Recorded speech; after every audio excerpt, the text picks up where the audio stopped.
Welcome back for another dose of Torah. Tetsei is the parsha that we're reading this week, and in it can be found no less than 74 mitzvot, 74 commandments out of a total of 613. That's a sizable percentage.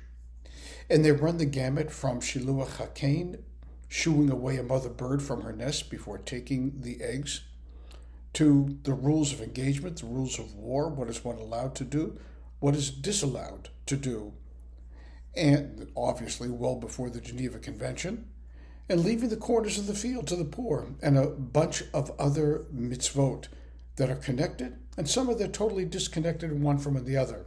But there's one particular one that I want to draw your attention to today in advance of this upcoming Shabbat, and that is when you see your friend, your neighbors, your relatives' ox wandering off, your responsibility is to return the ox to your neighbor. Now, mind you, most of us do not have an ox nowadays, but we might have a cat or a dog or some sort of pet. And if they're wandering off and we see them, it's our responsibility to bring them back to their home, to the owner. And then in another chapter, just one more chapter beyond this one, it talks about the same thing with one significant exception. If you see the ox of your enemy wandering off, it's your responsibility to take the ox and return it back to your enemy.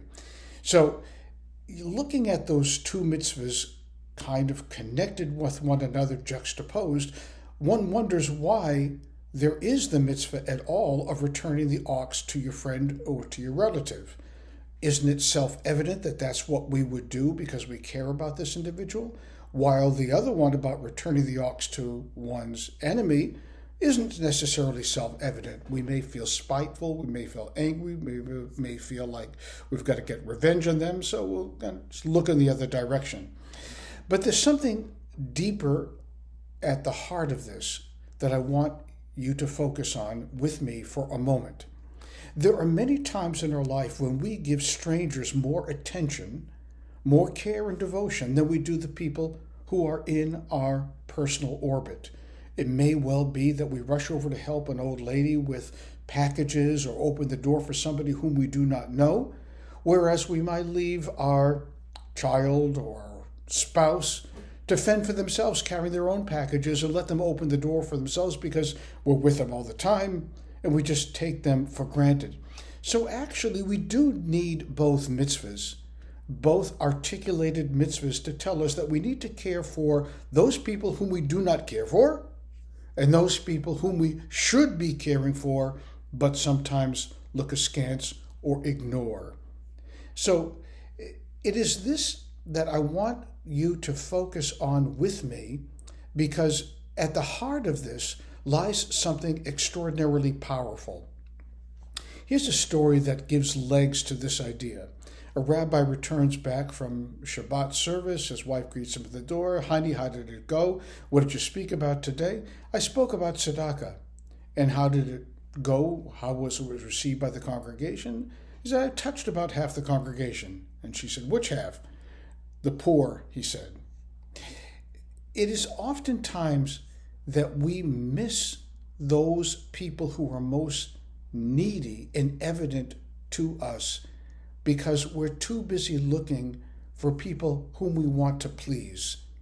Like, as I said before, helping a stranger rather than helping a friend, because we take our friend for granted or a relative for granted, but a stranger we want to impress.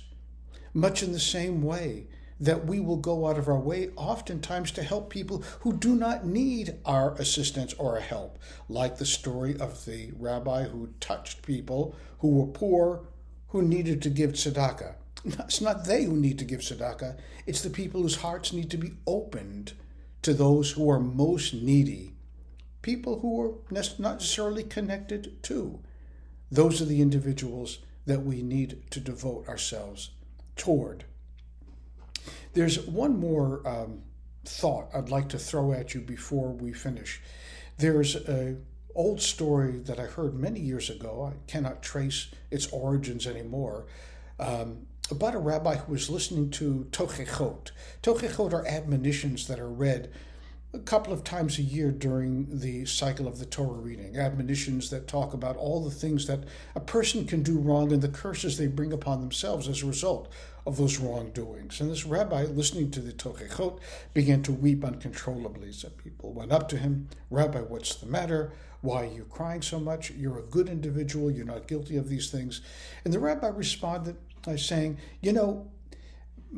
sometimes I do the right thing for the wrong reason. And I really don't want to do the right thing at all at other times. And yet other opportunities when I should be doing things to help individuals, I look the other way and I pretend that I don't see and I ignore. So this is the upshot for today that I want to take into all of our heart of hearts, that we need to look clearly, compassionately upon others, and not so much deal selfishly with our own egotistical needs, but rather, what are the needs of others? Can we look in other people's eyes and see the pain that inheres there, and then approach them, give them what they need, not what we need to give, what they require? Perhaps if we can reach this own milestone in our lives, we'll not only improve the quality of the world, but hone closer to the essence of our soul.